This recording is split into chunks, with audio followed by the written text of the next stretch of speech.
Eu gostaria de inicialmente falar sobre essa nota de alerta do governo alemão, um comunicado de cautela para os cidadãos da Alemanha, quando eles forem visitar o Brasil por conta da violência e da criminalidade que assolam o nosso país.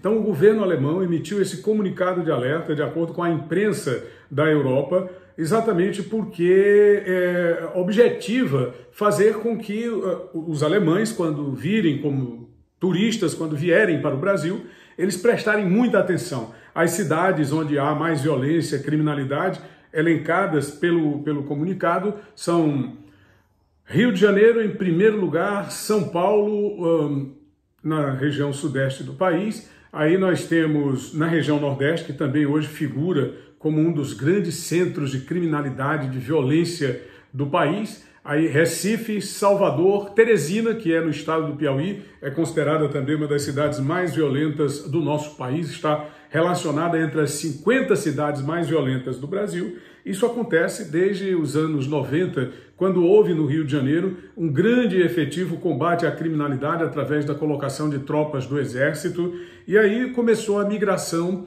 dos traficantes, dos criminosos de alta periculosidade por lugares onde houvesse, vamos dizer assim, um relaxamento do combate à violência e ao crime, né? Um relaxamento das autoridades, das instituições de segurança pública, e eles encontraram guarida, pode-se dizer assim, através de medidas que foram adotadas a partir dos anos 2000 em governos de esquerda que protegem praticamente o elemento criminoso, colocando o cidadão enjaulado dentro de casa para que esses maus elementos possam ter espaço, possam praticar os seus atos obscenos, criminosos, violentos.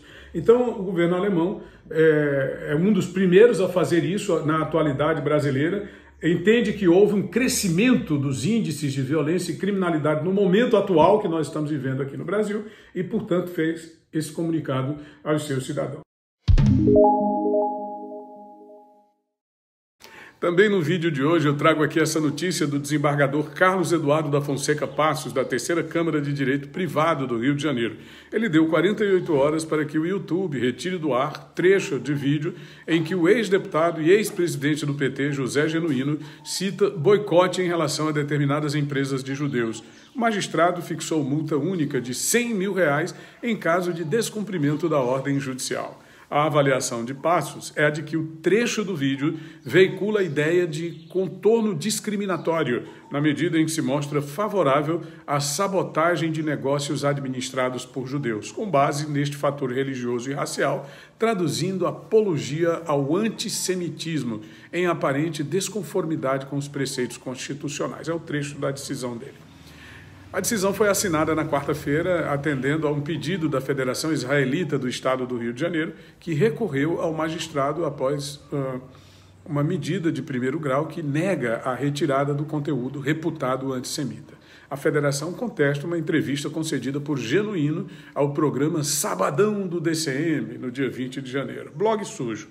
Para a federação, a declaração instiga o boicote à empresa de judeus e catalisa atitudes criminosas, a exemplo de ataque sofrido por uma empresária judia em Arraial da Ajuda, na Bahia. O que eu não consigo entender, pessoal, é como um indivíduo como esse, José Genuíno, que foi condenado no julgamento do Mensalão com base num decreto de indulto de Natal editado pela então presidente Dilma Rousseff. Veja bem. Ele foi liberado pelo Supremo Tribunal Federal. Na época, o Procurador-Geral da República, Rodrigo Janot, enviou um parecer favorável à extinção da punibilidade ao petista, condenado por desvios de recursos no escândalo do Mensalão nos anos 2000. O ministro Barroso poderia decidir sobre o caso monocraticamente, mas decidiu consultar o plenário do STF.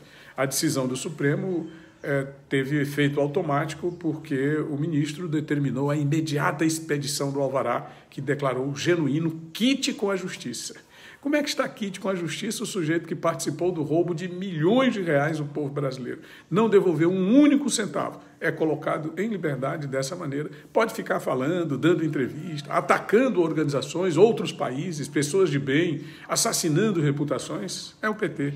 É o que eles mais fazem nesse país. Ninguém consegue entender como é que a vida de 200 milhões de pessoas fica refém de 11 indivíduos que atuam dessa forma, desconsiderando completamente a materialidade dos crimes praticados. O impacto disso na vida das pessoas, de como isso afetou a saúde, a educação, a infraestrutura, o saneamento básico, o abastecimento de água, a geração de empregos, a circulação de riquezas na economia do país.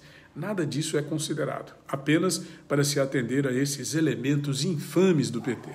Minha gente, genuíno pela demonstração do que acabamos de ver em relação a Israel, é um pusilânime.